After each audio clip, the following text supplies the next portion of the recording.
என் பெயர் சிவா. பார்க்க சுமாரா இருப்பேன். ஒரு தனியார் அலுவலகத்துல வேலை பார்க்கறேன்.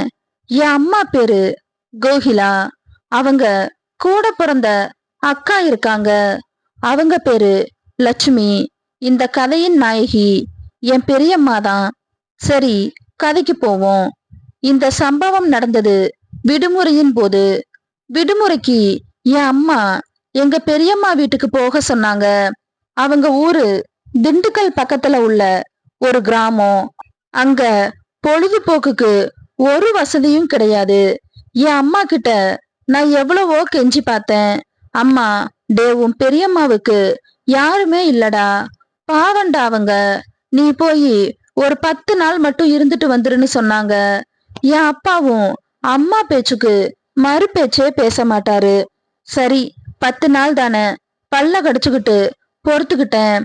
எங்க வீட்டுல எங்க அம்மா தான் எல்லாமே. நான் வீட்டுக்கு ஒரே பையன், அதனால ரொம்ப செல்லமா வளர்த்தாங்க. அப்பா என்ன கூட்டிக்கிட்டு பெரியம்மா வீட்டுக்கு போனாரு.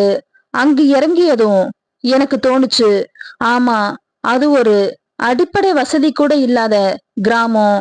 எங்க பார்த்தாலும் ஒரே பச்சை பசேல்னு இருந்துச்சு. பார்க்க ரொம்ப அழகா இருந்தது. நான் நகரத்துல வசிப்பதால அது எல்லாம் எனக்கு பார்க்க புதுசா தெரிஞ்சது. சிறிது நேரம் நடைப்பயணத்துக்கு அப்புறம் என் பெரியம்மா வீட்டை அடைஞ்சோம். மிக சிறிய வீடு. ஒரு அறை மட்டும்தான் இருந்துச்சு. பின்பக்கம் கொஞ்சம் காலி நிலம் இருந்தது. எங்க பெரியம்மா எங்களை வரவேற்றாங்க. வாங்க வாங்க, கோகிலா வரலையா? அப்பா அவளுக்கு ஏதோ வேலை இருக்கான், அதான் நாங்க வந்தோம்.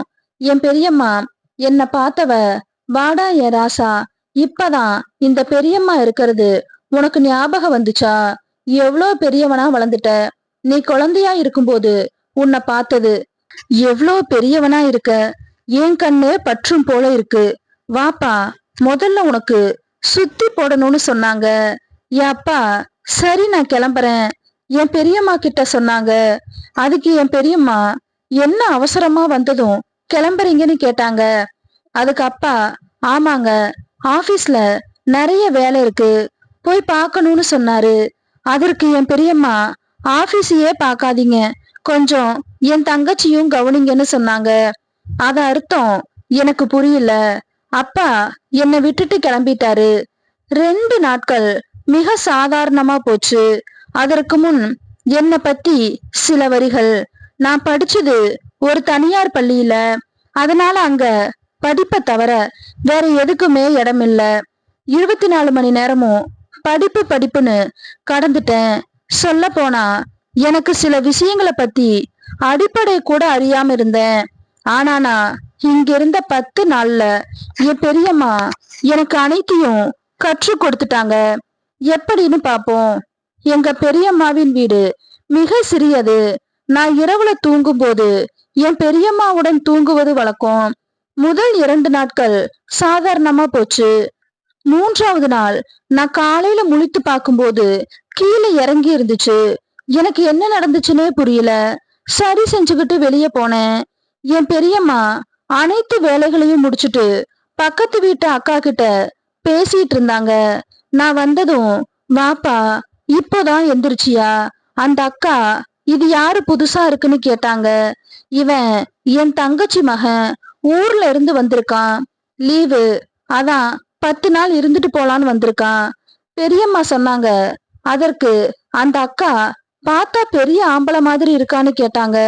அதுக்கு என் பெரியம்மா, அவன் பார்க்கதான் அப்படி இருக்கான்னு சொன்னாங்க.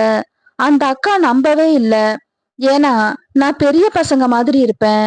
அன்று பகல எப்படியோ வெற்றிகரமா கடந்துட்டேன். இரவு உணவை முடிச்சுட்டு தூங்க போனேன். பெரியம்மா வேலைகளை முடிச்சுட்டு வந்தாங்க. என் அருகில வந்து படுத்தாங்க. நான், பெரியம்மா என்ன பண்றீங்கன்னு கேட்டேன். அவங்க, நான் முழிச்சு கொள்ளுவேன்னு எதிர்பார்க்கவே இல்லை போல. அது ஒண்ணும் இல்ல ராசா, நீ காலையில இருந்து வெயில்ல சுத்துற இல்ல, அதான் உனக்கு சூடு பிடிச்சிட கூடாதுன்னு சொன்னாங்க. நானும் எதுவுமே புரியாதவன் போல சரி சரின்னு தலையாட்டினேன். ஒரு 5 நிமிஷத்துக்கு அப்புறம் அவங்க வெளியில ரொம்ப இருட்டா இருக்கும்னு சொன்னாங்க. அன்று இரவு நான் நல்லா தூங்கிட்டேன். காலையில எழுந்தேன். என் பெரியம்மா, நான் தோட்டத்துக்கு துணி துவைக்க போறேன், நீயும் வாராசா, தண்ணி ஊத்திட்டு வந்துருவேன்னு கூப்பிட்டாங்க. எனக்கு வீட்டுல இருக்க ரொம்ப சலுப்பா இருந்துச்சு. சரி போய் தான் பார்க்கலாமேன்னு கிளம்பினேன். அங்க போனதும் என் பெரியம்மா துணிகளை துவைச்சாங்க. என் துணிகளையும் கழட்டி கொடுக்க சொன்னாங்க. நானும் கழட்டிட்டு இருந்தேன். அங்க பெரும்பாலும் யாருமே வரமாட்டாங்க. அதனால என் பெரியம்மா, இங்க நீயும் நானும் தான் இருக்கோம், அதையும் துவைச்சு போட்டுறலான்னு சொன்னாங்க. நானும் சரின்னு அவங்க துணிகளை துவைச்சிட்டு குளிக்க வந்தாங்க. வாப்பா ராசா இன்னைக்கு அப்படின்னு சொன்னாங்க. அவங்க சோப்பு போட்டு விட்டாங்க. பின் பெரியம்மா சிரிச்சுக்கிட்டே குளிச்சு முடிச்சுட்டு வீட்டுக்கு வந்தோம். அன்று ஏதோ சத்தம் கேட்க நான் முழிச்சுக்கிட்டேன். என்னன்னு பார்த்தா அருகில என் பெரியம்மா ஏதோ செஞ்சிட்டு இருந்தாங்க. அத பார்க்கும் போதே என் பெரியம்மாவிடம் என்ன செய்றீங்கன்னு கேட்டேன். அதுக்கு அவங்க எந்த பதட்டுமே இல்லாம, எனக்கு சூடு பிடிச்சிருக்குப்பா, அதான் இப்படி தண்ணி குடிக்கிறேன்னு சொன்னாங்க. என் பெரியம்மா எனக்கு சொன்னது நினைவுக்கு வர அவங்க அதற்காகவே காத்திருந்தது போல சரின்னு சொன்னாங்க. அன்று அத்துடன் இருவரும் தூங்கிட்டோம். அடுத்த நாள் இரவு தூங்கும்போது என் பெரியம்மா ரொம்ப புழுக்கமா இருக்குதுன்னு சொன்னாங்க. பின்பு என் பெரியம்மா சொல்லி தந்துதான் எனக்கு தெரியும். அதற்கு பெயர்தான் என்று இப்போது எனக்கு அந்த வேலைகளை பற்றி முழுவதுமா தெரிஞ்சிருக்கிறேன். ஆனா என் பெரியம்மா தான், அவங்க மூலமாதான் நான் அனைத்து வேலைகளையும் கற்றுக்கிட்டேன். நன்றி.